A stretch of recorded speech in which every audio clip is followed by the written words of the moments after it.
Hello, everyone. My name is Valeria Garcia, and this is my informative speech on a prominent Asian American figure. I think it's pretty fair to say that most, if not all of us, are familiar with the civil rights movement that began back in 1954 and ended in 1968. I learned about this in school and was taught that the faces associated with the movement were Martin Luther King Jr. and Rosa Parks and Malcolm X, among others. Unfortunately, I didn't learn about some of the other civil rights activists who advocated for their rights as much as these leaders did. One of them was Yuri Kochiyama. Kochiyama was born and raised in San Pedro, California. She was around 22 years old in 1943 when she and her family were sent to a Japanese internment camp in Arkansas under Roosevelt's executive order. They remained in this internment camp for 2 years. Let me backtrack a little bit and give a little information about her father. After the Pearl Harbor bombing and right out of surgery, he was arrested by the FBI and held in a hospital where he died shortly after. On this topic, Kochiyama has stated that her father was covered with a sheet that claimed him as a war prisoner because he was the only Japanese there. This incident, along with her family's forced stay at an internment camp, were the catalysts to her emergence as a political activist. After those 2 years, she was released from the camp, moved to New York, and married her husband, Bill Kochiyama, who was a veteran of the Japanese American Combat Unit of the United States Army.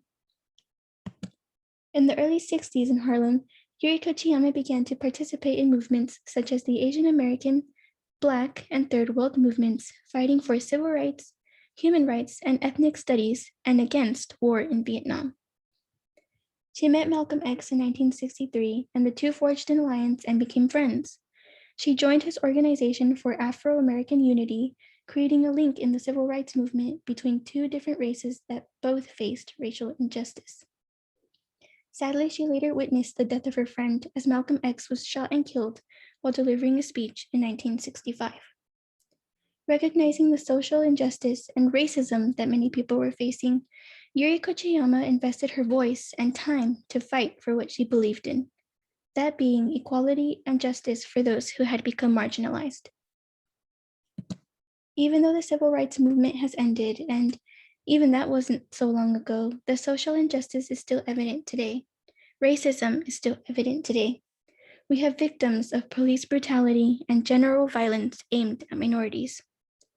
Kochiyama had 2 daughters and 4 sons, and most of them became involved with movements that had to do with Black liberation, anti-war, and Asian Americans. She managed to pass down her legacy to her children, and though we are not her children, we should be inspired to also use our voices to stand up against injustice, because change doesn't just happen. It is heartbreaking that we live in a world where such cruelties exist and may continue to exist, but like Yuri Kochiyama, who lived through unfortunate events and decided to take action to change the circumstances, we should do what we can to change ours.